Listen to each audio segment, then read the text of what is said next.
Okay. So in the extra question, I asked you to do the comparisons between the depth first search and the breadth first search. Many of you attempt to solve this problem, and your answer is quite good, but I don't know whether it's based on your understanding or based on internet. But some of students work really good. I have a feeling that this is the own work of the student, and now I just summarize the depth first search and breadth first search. The depth first search in the textbook it stated that the advantage of it is not on combating friendship having to be expanded. What does it mean? It means that when you follow a path, you only follow this path until the end. Okay, so it means you will not consume much memory because you only keep track of one path. If one path go to the dead end, then you get back and explore another path. So at the one time you only explore one path. Okay, so it consume it does not consume much memory. Okay, but the disadvantage is that the solution found by that first search is not always optimal.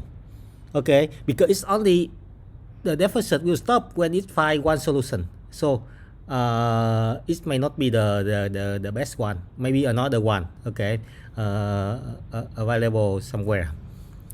Okay, breakfast search in the other time, in the other hand, breakfast search always ensure that it will find the best solution or at the closest level to the root. Okay, and it's not getting trapped on a dead end path because it's explore multiple paths at the same time. So when one path get into that end, it can still keep exploring the other path. So people think about combining two strategies together. Okay, that means you will follow a single path at a time, but you will switch into another path if you find that one path is more potential, more promising than the current one. Okay, so how can you do? So in order to do, the most important thing is that you must assign a score for each state. Okay, you must assign a score for each state. Okay, how can you evaluate the score? On exercise 2, we already have some experience. It depends on your problem. Okay, you may define your own function to evaluate the score, but assume that you have already a function to evaluate the score, and we assume that the smaller the better. Okay, so from A you have 3 children B, C, D, and the corresponding scores for each state is respectively 3, 5, and 1, and 1 is smallest, so you choose D to explore. D produce 2 children E and F with the corresponding score of 4 and 6. So if you perform that first search, you will choose E to continue exploring. Okay, if you base on the score. But now you consider the whole thing again, and you say that at the moment B is the best one. So you switch from this path into B.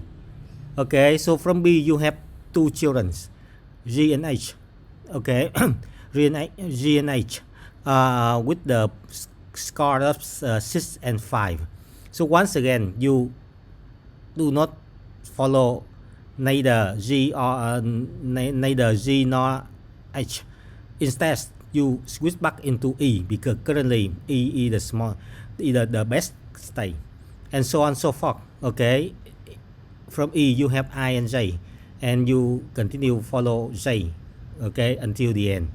Okay, so this strategy is called best first search. Okay, but the idea is now is how to develop the scoring function. Okay, the function to evaluate the score here. Okay, you can easily see that the more reasonable score, the better result we can have. So, how can we find out such a function, such a scoring function? Okay.